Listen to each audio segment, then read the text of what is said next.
Operate करू शकतो. I can operate computer. कुड हे आपण कशासाठी वापरतो? पास्ट मध्ये संभावना करू शकलो असतो. जसे की मी कॉम्प्युटर ऑपरेट करू शकलो असतो. I could operate computer. मेचा वापर आपण कशासाठी करतो? परमिशन घेण्यासाठी. असे करू का? मी कॉम्प्युटर ऑपरेट करू का? मे आय ऑपरेट.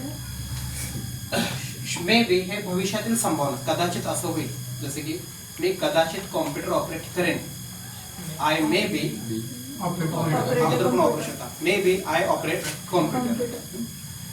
शुड हे आपण ऍडवाइस देण्यासाठी वापरतो. चांगल्या गोष्टी तू असे करावेस, केले पाहिजेस, त्यासाठी शुड वापरायचं. मी कॉम्प्युटर ऑपरेट केला पाहिजे. Operate computer. मस्ट हे आज्ञा देण्यासाठी वापरतात. केलंच पाहिजे, करावंच लागेल. मला कॉम्प्युटर ऑपरेट केलाच पाहिजे.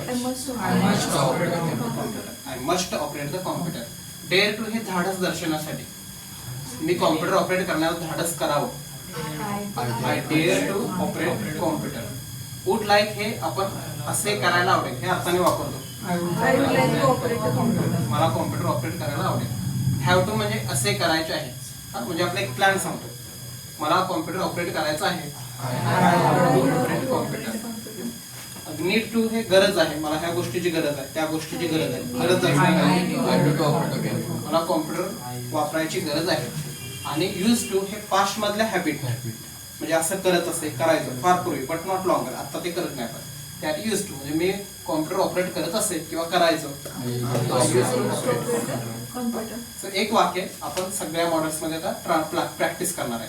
तर मी मराठी सांगणार आहे, तुम्हाला ते इंग्लिश मध्ये सांगायचं आहे. तर करू शकतो साठी काय तर कॅन. करू शकलो असतो वुड. करू का? मे. कदाचित असे होईल. May be. केले पाहिजे. शुड. केलेच पाहिजे. मस्ट. धाडस करावे. असे करायला आवडेल. Would like. असे करायचे आहे. Have to. करायची गरज आहे. Need to. आणि करत असे. Use to. ओके, ठीक आहे. पण ते वाक्य मराठी सांगणार आहे, तुम्हाला ते इंग्लिश मध्ये ट्रान्सलेट करायचं.